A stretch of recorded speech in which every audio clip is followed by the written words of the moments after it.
तर आज 1 फेब्रुवारी 2025 अर्थसंकल्पीय बजेट युनियन अर्थसंकल्पीय बजेट आहे। आज 1 फेब्रुवारी 2025 युनियन बजेट आज माननीय अर्थमंत्री निर्मला सीतारामन यांनी घोषित केले आणि करणेही चालू आहे।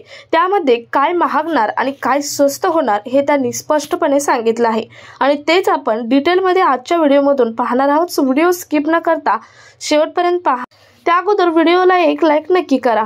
तर पाहूयात अर्थसंकल्पीय बजेटमध्ये काय स्वस्त होणार आणि काय महाग होणार ते।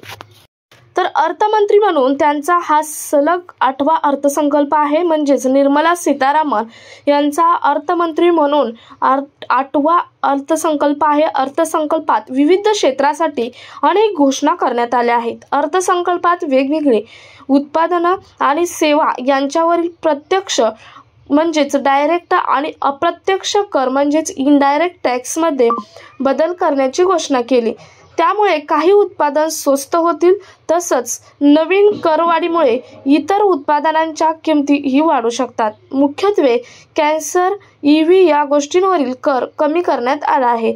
पुढील प्रमाणे आपण पाहूयात की कोणत्या गोष्टी स्वस्त झाल्या आहेत आणि कोणत्या गोष्टी ह्या महाग झाल्या आहेत। तर पहा कोणत्या गोष्टी महाग आहेत आणि कोणत्या स्वस्त आहेत। चामड्याच्या वस्तू स्वस्त होणार आहेत, तसेच इलेक्ट्रॉनिक वस्तू स्वस्त होणार आहेत। आपण पहिल्यांदा स्वस्त कोणत्या वस्तू होणार आहेत ते पाहूयात, त्यानंतर महाग कोणत्या वस्तू होणार आहेत ते पाहूयात। त्यानंतर मोबाईल फोन आणि मोबाईलच्या बॅटरी स्वस्त होणार आहेत, इलेक्ट्रिक कार स्वस्त होणार आहेत, तसेच कपड्याच्या वस्तू सुद्धा स्वस्त होणार आहेत, तसेच LED टीव्ही सुद्धा स्वस्त होणार आहे। कर्करोगावरील तब्बल 36 औषधे पूर्णपणे करमुक्त करण्यात आलेले आहेत, तसेच अनेक औषधांवरून कस्टम ड्युटी हटवली जाईल।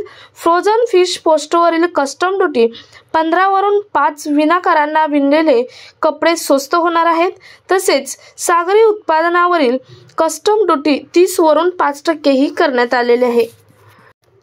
त्यानंतर कोबाल्ट, लिथियम आयन बॅटरीचा कचरा आणि जस्तवरील प्राथमिक आयात शुल्क काढून टाकण्यात आले आहे। तसेच स्मार्टफोन आणि स्मार्ट LED टीव्हीमध्ये वापरल्या जाणाऱ्या प्रमुख घटकांवर आयात शुल्क कमी करण्याची घोषणा केलेली आहे। यामुळे देशातील स्मार्ट जी LED टीव्ही आहेत आणि फोनच्या एकूण किमती कमी होणार आहेत। त्यानंतर करिअर ग्रेड इथरनेट स्विचेस स्वस्त होणार आहेत आणि पुढील 10 वर्षासाठी जहाजे बांधण्यासाठी कच्च्या मालावरील मूलभूत सीमा शुल्कातून सूट करण्यात आली आहे।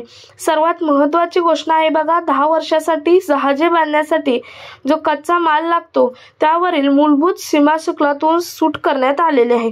त्यानंतर सोप्या भाषेत सांगायचं झालं तर इलेक्ट्रॉनिक किंवा स्मार्टफोन्स निर्मितीसाठी लागणारे घटक हे स्वस्त झाले आहेत। त्यामुळे भारतात तयार होणाऱ्या ह्या वस्तू स्वस्त होणार आहेत। याचा थेट फायदा ग्राहकांना होणार आहे। म्हणजे आता भारतात तयार होणार आयफोन स्वस्त होऊ शकतो। तर तुम्हाला समजलं असेल बऱ्यापैकी स्वस्त या अर्थसंकल्पीय बजेटमध्ये सर्व वस्तू स्वस्त होणार असल्याचे सांगितले आहे। सर्व वस्तू म्हणजे कोणत्या, तर इलेक्ट्रॉनिक्स आणि स्मार्टफोन रिलेटेड सर्व वस्तू ज्या आहेत त्या स्वस्त होणार असल्याचे माननीय अर्थमंत्री निर्मला सीतारामन यांनी घोषित केले आहे। सो अजूनही कोणी जर लाईक केला नसेल तर व्हिडिओला लाईक करा आणि जास्तीत जास्त ठिकाणी हा व्हिडिओ शेअर करायला मात्र विसरू नका। भेटूयात पुढच्या एका अशाच नवीन अपडेट सोबत, तोपर्यंत धन्यवाद।